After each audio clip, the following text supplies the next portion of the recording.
Well, what sort of attacks on the press do you expect from the Trump administration based on the things that they've said and done so far?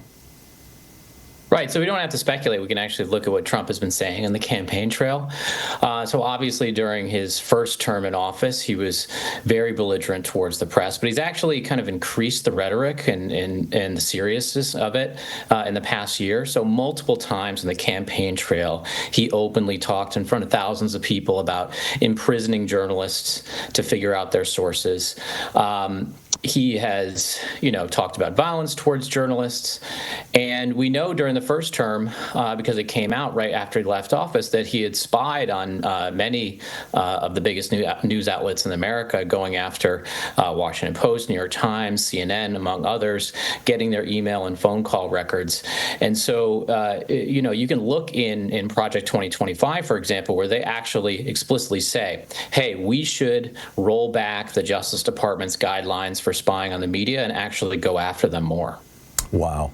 Now, the way that Viktor Orban and I believe Vladimir Putin as well basically took down the independent press in their countries was by doing something that Donald Trump has been advocating ever since he first became president 8 years ago, which is to change our libel laws so that public figures like the president himself can sue people like you and me who say or write or publish or even post on Facebook something that they consider to be defamatory.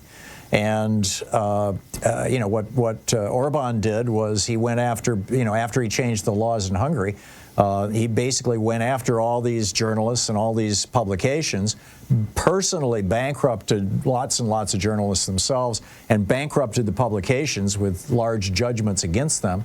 And then as, sort of like the Gawker scenario, and then as these publications were floundering or about to go out of business, his billionaire buddies came in and bought them up for, 15 cents on the dollar. And now all of the major media outlets in Russia and Hungary are owned by, oligarchs who are in tight with Orban and Putin. Trump has on multiple occasions said that he wants to do something very much like that. Has he said that recently? Do we see that that might be actually a viable scenario? And if so, is that something that could be done by essentially executive order or by simply ignoring the Supreme Court's Times versus Sullivan ruling? You have J.D. Vance saying, Andrew Jackson and Abraham Lincoln both defied and ignored the Supreme Court. We can too. Could this be the example? No, it's a great question because, during the first Trump administration, he talked many times about, quote unquote, opening up libel laws. And, the case that you mentioned, New York Times versus Sullivan from the 1960s, is basically the bedrock First Amendment case of the 20th century. It essentially allowed news organizations to freely report on public officials without real fear of being sued out of business. And, we know that Trump, both before his first term, during his first term, not only threatened journalists with lawsuits, but often carried them out. He was a serial lawsuit filer. And, there was even one case where he said explicitly, I know that I'm not going to win this case, but I'm in this to essentially bleed the journalists of the news organization of money. And that is certainly a valid concern, given we've seen Clarence Thomas openly say in a court opinion that he wants to see New York Times versus Sullivan overturned. And we've seen a lot of conservatives try to take this tact where they're going to sue news organizations. And so it's certainly a real worry. I don't know if they're going to go as far as ignoring Supreme Court precedent, given that New York Times versus Sullivan is so well established. But you could see them try to attack it in the legal system and eventually bring it to the Supreme Court again, which is terrifying for any news organization. Yeah, it would be the end of independent news in the United States, or certainly of opinion journalism in the United States. No, absolutely. And, the ironic part is that if they were to ever be able to carry this out, that Trump would actually probably be the biggest loser because, who is out there calling people names and making up lies more than Donald Trump? Ironically, the court decision in New York Times versus Sullivan is protecting him just as much, or if not more, than it is news organizations. Yeah, although in lawsuit pissing matches, essentially, billionaires tend to almost always win. I mean, they can just outlast everybody else. This is kind of the dystopian perspective on what might happen, and feel free to add to it if there are other things I've missed. But how do we deal with this? What are the ways that we can, make our press freedoms more bulletproof? Well, that's actually the great position that we are in now. There are, even though the election is over, obviously the Congress will have one more lame duck session in which they're able to pass legislation.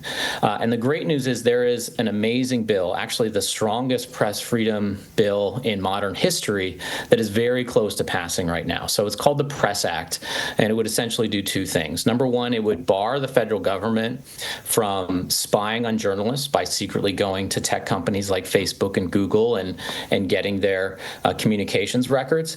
And then would also bar the government from threatening journalists with jail time if they refuse to testify against their sources. And so these are two things that Trump has either done in the past or has threatened to do in the future.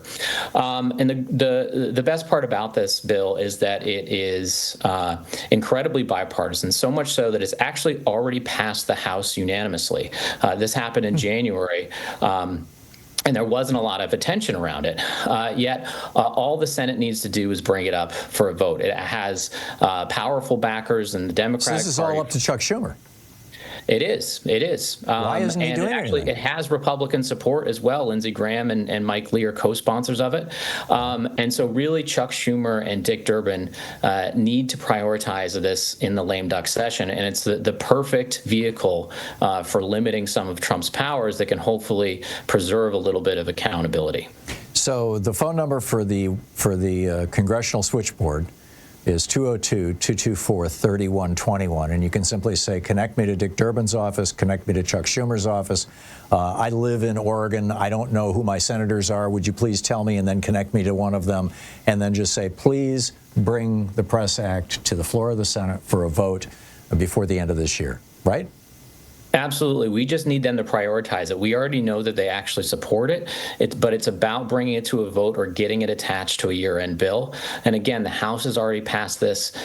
Hundreds of Republicans have supported it in the House as well. And so this actually should be a no-brainer, a bipartisan no-brainer in the age of polarization. So there's many reasons for the Senate to prioritize this, but we just need to make our voices heard to make them know that this is important. Do you think that, I'm guessing that Republican support, although Republican support is not necessary in the Senate unless this bill is filibustered, which wouldn't surprise me, frankly.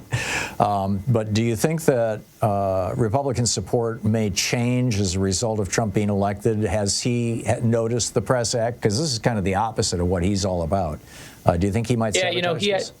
Yeah, it's a good question. He hasn't commented on it. I'm not sure if he's aware of it at all.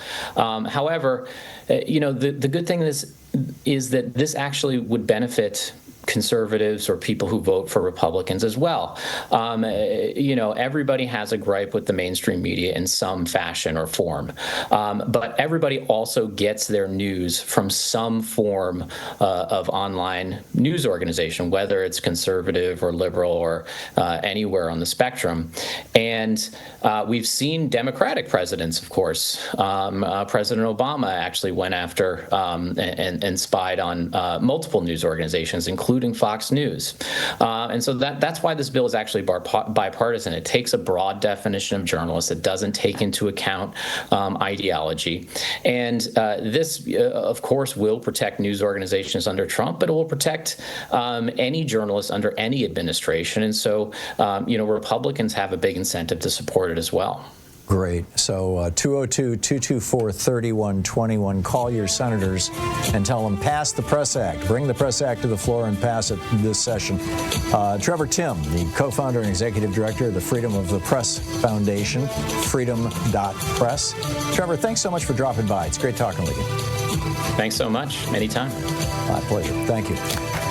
We'll be back with more of the news of the day and your calls to come.